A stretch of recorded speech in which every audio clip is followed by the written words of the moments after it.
अस्सलाम वालेकुम फ्रेंड्स, आप देख रहे हैं अलमक्का टेक एंड बिजनेस। अब दुनिया भर से हमारे तमाम व्यूवर्स को मिडनाइट मार्केट अपडेट में बहुत बहुत वार्म वेलकम। तो दोस्तों, जैसे तैसे करके हमने ये सैटरडे और संडे को कंप्लीट किया और आज का संडे बहुत ही हैरान कुन हो चुका है, इसलिए कि शाम 7 बजे के बाद मार्केट में वॉलेटिलिटी नहीं आई, जो हमेशा मोस्ट एक्सपेक्टेड होती है और ऐसा होता भी है।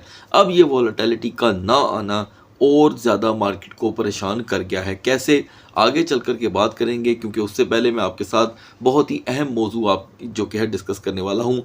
यूँ समझ लें कि जिस मौजू का आगाज़ सुबह हुआ था उसका पार्ट जो बी है वो बाकी रह गया है और वो अभी सामने आया, क्योंकि ख़बर भी तकरीबन 3 घंटे पहले आई है मार्केट में। तो दोस्तों, यूएस फेडरल डेप्ट को लेकर के यहाँ पर जो पेशन गोइयाँ सामने आई हैं, पहले तो वो देख लेते हैं कि 100% जो यहाँ पर जो इनका कर्जा है वो तो आप जानते हैं पहले तो बढ़ चुका था, लेकिन अब मज़ीद इसको तशबीह दी जा रही है उनकी जीडीपी के साथ। यानी कि एक कंट्री जो सालाना अपनी आमदन लेकर के आता है और यहाँ पर उसकी जो ग्रोथ रेट होती है या उसकी पूरी जो ग्रैंड टोटल हम कंसीडर करते हैं, उसको भी यहाँ पर जो कि है अब ये कर्जा मात नहीं दे सकता। और फिर भी इसके बावजूद जो दारुल खिलाफा है वो अपने अखराजात पे कंट्रोल नहीं कर पा रहा और अखराजात बढ़ते चले जा रहे हैं। अब इन अखराजात का प्रोग्राम शुरू किधर से होता है ये ज़रा समझ लीजिएगा। आपको याद होगा दोस्तों कि हमने सबसे पहले खबर सुनी कि यूएस में शटडाउन चल रहा है। आपको ये भी याद होगा कि बेशुमार एयरपोर्ट बंद हो गए, काफ़ी चीज़ें। असल में होता ये है कि मार्केट पे नज़र रखने वाले ये चीज़ें भूल जाते हैं, ठीक है।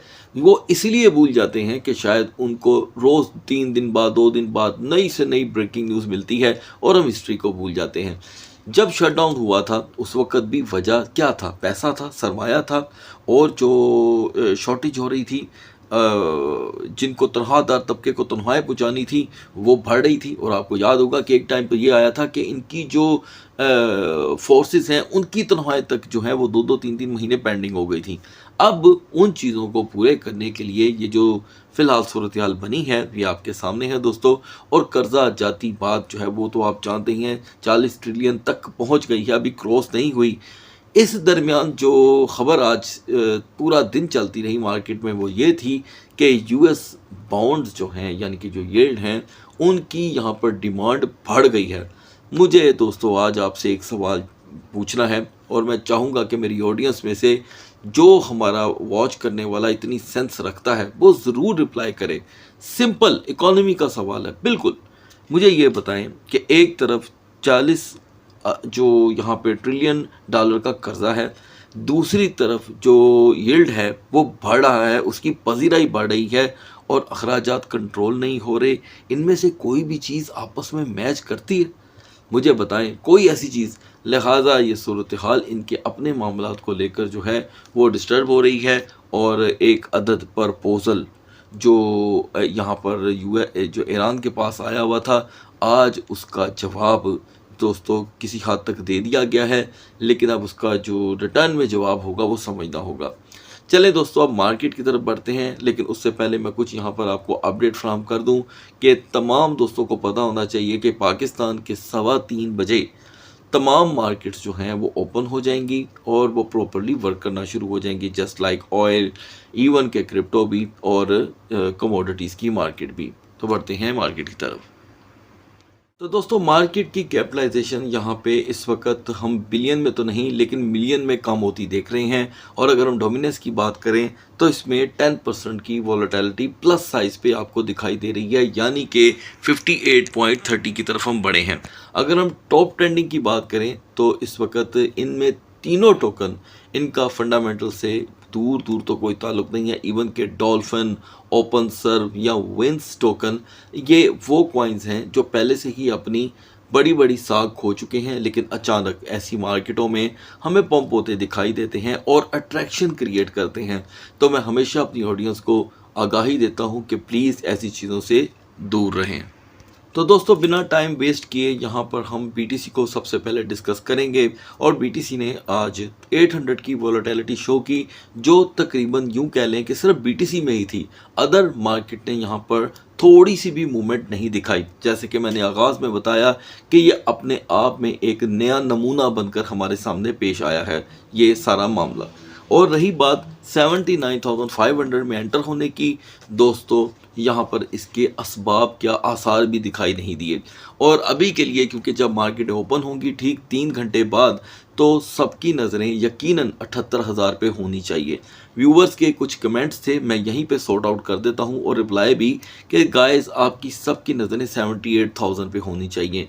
इसका ब्रेक होना और ब्रेक रहना मार्केट के लिए ख़तरनाक साबित हो सकता है। और पहली जो आपकी जो की पॉइंट के तौर पे जो नज़र होनी चाहिए वो 75,000 पे होनी चाहिए, इसलिए कि मार्केट यहाँ पर अभी कोई वॉल्यूम जनरेट कर नहीं सकी।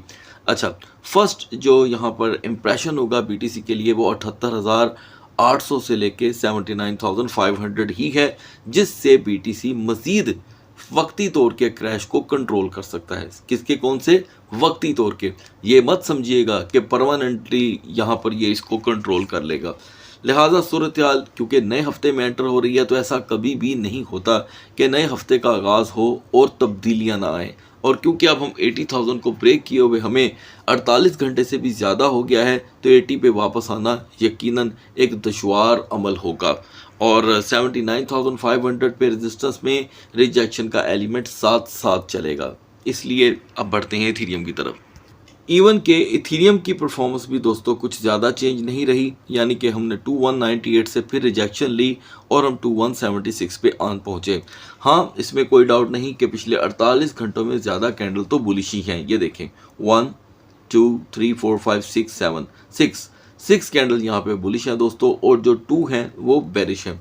अब यहाँ पर इथेरियम हो सकता है कि बीटीसी की निस्बत बेटर परफॉर्म करे, क्योंकि इसमें वॉल्यूम तो पहले से ही नहीं था, तो यहाँ पे अचानक इथेरियम को कंट्रोल करना थोड़ा सा मुश्किल भी हो सकता है।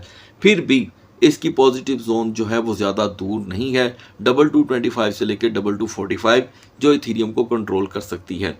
आफ्टर दैट अगर हम 2180 पे ही रह गए, और फिर तो सवाल ही नहीं पैदा होता कि इथेरियम अपने आप को कंट्रोल कर सके। और यहाँ पर इसकी हिस्ट्री जो है वो हमें बता रही है कि शेडोज़ सभी कैंडल के डाउन साइड पे हैं। ये देखें कौन सी कैंडल है जिसका शेडो डाउन साइड पे नहीं है। 1 2 3 4 5, इवन के सेकंड लास्ट से भी, लास्ट जो है वो उसमें भी, उससे पहले भी।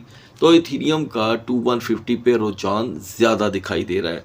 सो यू हैव टू एक्टिव, इसलिए कि एक्टिवनेस ही है जो यहाँ पे मार्केट में आपको जो अपने एनालिसिस है उनको, उनके ऊपर कंट्रोल करने की सलाहियत को बढ़ा सकता है। बढ़ते हैं दोस्तों आर्ट्स की तरफ। दोस्तों आगाज़ करते हैं BNB से। जैसे कि मैंने आपको अपडेट किया था कि अब 650 के लेवल पे एतबार नहीं किया जा सकता, तो वो सूरत हाल आपके सामने आके खड़ी हो गई है। देखें 650 के बाद मार्केट 652 से आगे जा नहीं पा रही, तो मैं चाहूँगा कि अब आप 650 पे थोड़े से रिलैक्स हो जाएं। अब ज़ाहिरी बात है ये लेवल जो है हमें मार्केट ओपन होने के बाद अपना असली रंग दिखाएगा, और क्योंकि हम पहले से ही इसकी पुरानी सपोर्टों पे करे हैं, ये देखिए 1 2 3, तो ऐन मुमकिन है कि यहाँ पर ट्रेंड चेंज हो जाए। ट्रेंड चेंज होता है तो 640 के लिए यहाँ पर आप तैयार हो सकते हैं। अदरवाइज़ मार्केट ओपन होने के बाद के जो 2 घंटे होंगे वो BNB के लिए एक बड़ा चेंज लेकर के आ सकते हैं। रेजिस्टेंस कदरे स्लो रहेगी 656 तक।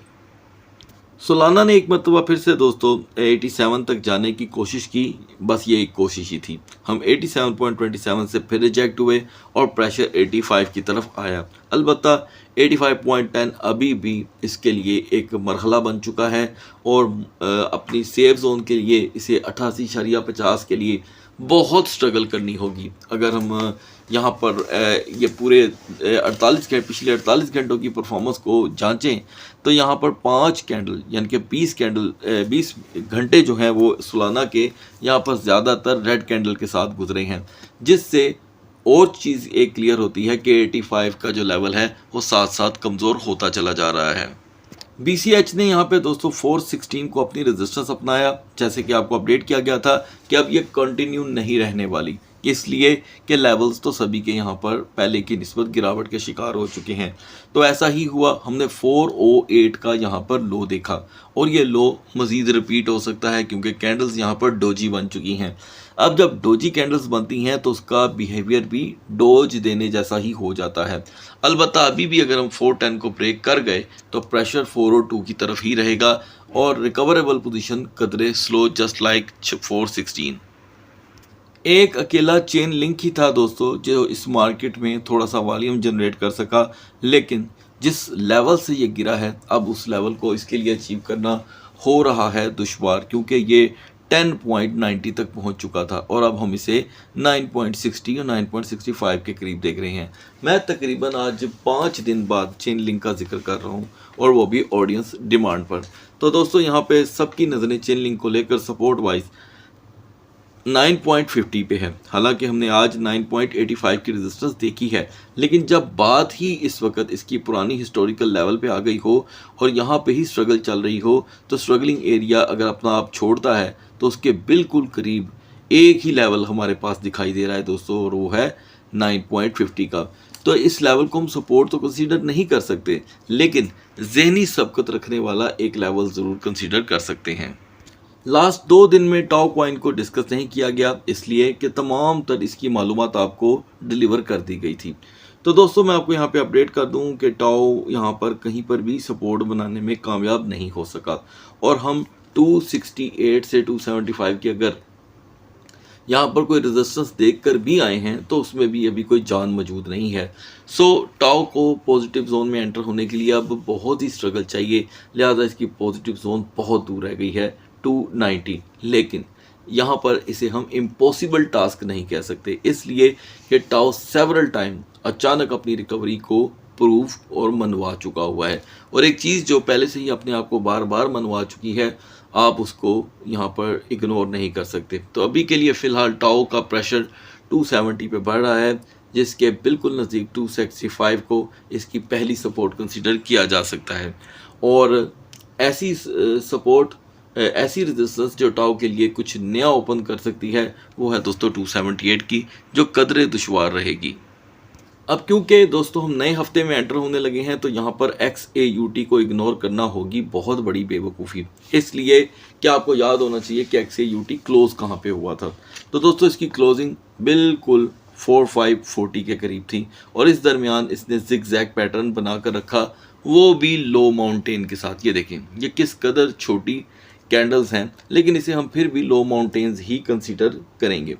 इस बीच हमने जो लो देखा दोस्तों वो 4520 का था, मैक्स रेजिस्टेंस 4540 20 के दरमियान, यानी कि टोटल $20 की स्लॉट के दरमियान ये मूव जो थी ये ऑन रही और अब जो है जहां मार्केट ओपन होने जा रही हैं तो उससे पहले ही यहाँ पर एक बेरिश कैंडल बन रही है।